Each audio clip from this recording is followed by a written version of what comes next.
안녕하세요. 화상관제인 홍익표 변호사입니다. 이번 시간은 차량 건설기계, 동산, 회원권, 비상장 주시, 지식재산권. 이제 최근에 또 코인이 문제죠, 코인. 그런 어떤 좀 이색적인 재산에 대한 어떤 환가와 관련된 문제점을 한번 지적해 보기로 하겠습니다. 차량 건설기계는 세목별 과세증명서에 나오죠. 등록원부도 있고요. 할부 대출금 형태로 주로 이제 나가죠. 그 다음에 근저당권 설정은 100% 하는 경우는 없고요. 0에서 한 70% 합니다. 25톤 덤프 트럭은 이제 건설기계죠. 이거는. 그래서 이제 이런 거는 사실 환가한 가치가 있는 경우는 거의 못 봤습니다.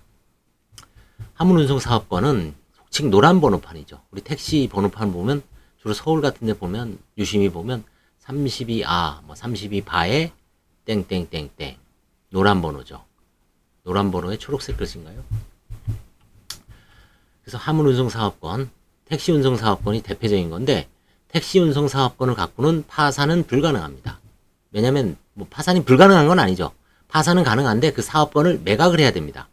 권리금이라는 게 있죠. 택시운송사업권 번호판이 서울 같은 경우 지금 7천, 8천? 글쎄 모르겠어요. 더 오를 수도 있고 요즘 택시가 또 요즘 어떤지 모르겠네요. 타다하고 분쟁 때문에. 아무튼 지방에서는 뭐 이게 2억 간다, 1억 간다라는 지역도 봤습니다. 분홍번호판이라고 있었는데 이건 뭐 요즘은 이제는 뭐죠? 이런 뭐 불도저라든가 이런 거, 포크레인, 뭐 백색 번호도 있었죠. 뭐 쿠팡 같은 거. 지금은 뭐 큰 의미는 없습니다. 그 다음에 동상 같은 경우는 여성 의류나 보정 속옷 이거 가끔 나오는데 이런 거 이제 한가한 사례는 있는데 특이한 케이스죠. 그 다음에 이제 회원권은 골프장 회원권은 거의 나오지 않고요. 뭐 골프장 회원권 갖고서 파산하는 경우는 없죠. 주로 이제 콘도 회원권, 뭐 100만 원, 그렇죠? 그 대명 콘도는 한 2천만 원 넘습니다. 대명 콘도는 제가 대명 콘도를 직접 팔아본 건 아니고 대명 콘도를 압류 집행한 거에 한번 예전에 어떤 사건에서 관여를 해봤기 때문에 그때 2,300인가 팔리더라고요. 대명 콘도는 되게 가치가 있습니다. 나머지 무슨 뭐 포레스 콘도니 뭐 어떤 뭐 일성 콘도미니엄 이런 거는 100만 원. 그 다음에 설악산에 있는 일부 콘도도 마찬가지고 좀 중고 원당 가격 같은 게 가끔 나오고요. 뭐 이거는 저거죠. 섬유. 가재도구는 파산한가는 허용되지 않습니다. 실질적으로 이제 불허를 하죠. 중지명령 내리고요. 비상장 주식에 대해서도 뭐 실제 한가하는 경우는 드뭅니다. 이런 사이트도 있죠. 38 커뮤니케이션즈 KOTC. 그다음에 지식재산권, 지적재산권이라고도 하죠. 특허권, 상표 서비스권, 음악 저작권. 이건 한국음악저작권협회. 예전에 유명하신 그 작사가분 이제 가족들이 이렇게 상속한 거를 파산해서 봤더니 이것도 뭐 70년인가 그렇죠. 권리가 완전히 뭐 평생 먹고 삽니다. 한 달에 뭐 유명한 분들은 몇 억 나오죠. 월 1년에. 그 다음에 한 달에도 몇 천만 원씩 나옵니다. 그 다음에 특허권은 가끔 이제 뭐 이거를 통해서 특허나 상표 서비스권 때문에 법인 파산을 하는 경우는 봤습니다. 그 상표를 특허권을 이제 낙찰을 받아서 새로운 법인 아니면 신설 법인 다른 법인을 사업을 영위하려는 그런 경우도 있었습니다. 그 다음에 이제 코인, 그렇죠? 코인, 암호화폐, 가상화폐라고 하죠.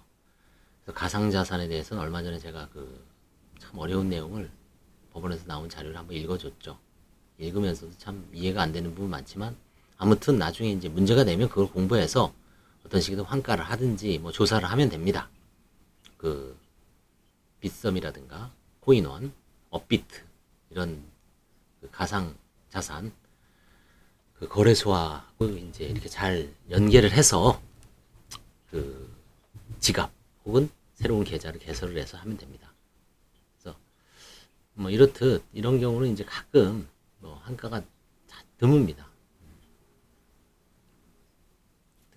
드물지만 뭐 간혹 문제가 되기 때문에 택시 운송 사업권을 가지고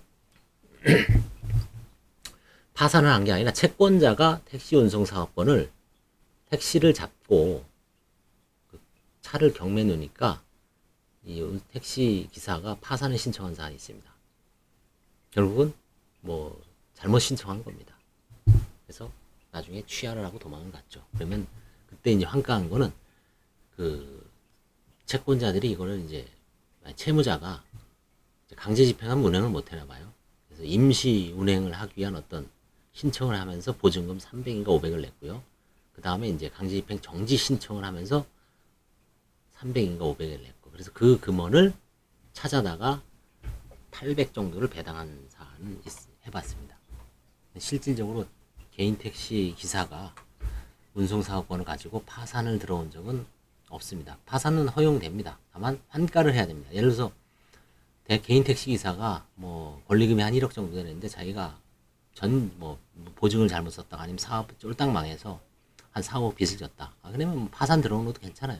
그래서 관제인 통해서 그 택시 권리 운송 사업권을 팔고 이제 채권자들에 나눠주고 그 면책을 받는 게 낫죠. 지금 노란 번호판 거래되나요? 그 예전에는 뭐 화물차 운송 노란 번호판 한 2, 3천 정도에 거래된 것 같은데 요즘 모르겠어요. 요즘 운송은 뭐 물류는 많이 변했죠. 그 거대 회사 쿠팡이라든가 이런 물류 기업이 많이 생겼고 뭐 백색 번호판이라는 것도 생겼고 회사 소속으로 직접 이제 그 운송 트럭을 모는 거죠. 개인 화물 운송 사업하고는 관계없죠. 근데 여전히 개인 화물 운송 사업도 있을 겁니다. 주로 이제 지입 형태로 많이 그 영업을 하죠. 그다음에 이제 음악 저작권은 요즘 이제 저작 인접권이 유명하죠. 그 다시 이걸 편집을 하거나 뭐 아니면 뭔가 이렇게 가공을 해서 제 2차 저작권을 만드는 거죠. 그렇죠? 그런 것도 사고 파는 시장이 있습니다. 네, 하여튼 이 분야에서는 한가는 많지는 않지만 이제 새로운 이제 분야이기 때문에 이제 점차 늘어날 것으로 보입니다. 감사합니다.